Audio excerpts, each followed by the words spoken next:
ശ്രീ ഗുരുഭ്യോ നമഃ. ബില്വാഷ്ടകം.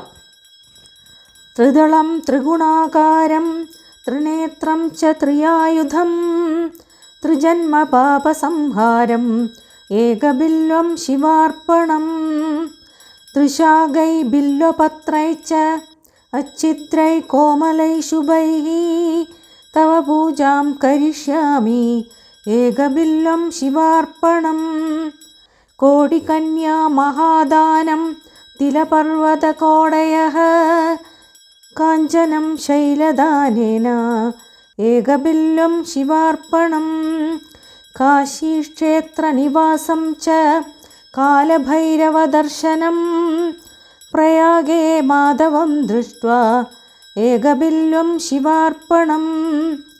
ഇന്ദുവാരേ വ്രതം സ്ഥിത്വാ നിരാഹാരോ മഹേശ്വരഃ നക്തം ഹവിഷ്യാമി ദേവേശ ഏകബില്വം ശിവാർപ്പണം. രാമലിംഗപ്രതിഷ്ഠാ ച വൈവാഹികകൃതം തഥാ തടാകാനി ച സന്താനം ഏകബില്വം ശിവാർപ്പണം.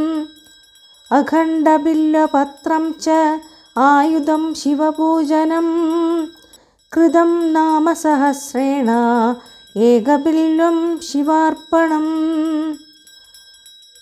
ഉമയാ സഹ ദേവേശ നന്ദിവാഹനമേവ ച ഭസ്മലേപന സർവാംഗം ഏകബില്വം ശിവാർപ്പണം. സാലഗ്രാമേഷു വിപ്രാണാം തടാകം ദശകൂപയോ യജ്ഞകോടിസഹസ്രസ്യ ഏകബില്വം ശിവാർപ്പണം.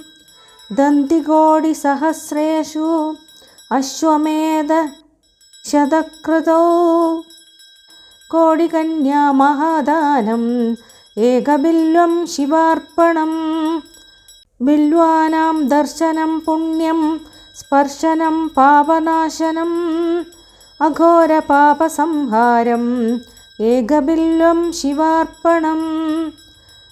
സഹസ്രവേദപാഠേഷു ബ്രഹ്മസ്ഥാപനമുച്യത്തെ അനേകവ്രതകോടീനാം ഏകബില്വം ശിവാർപ്പണം.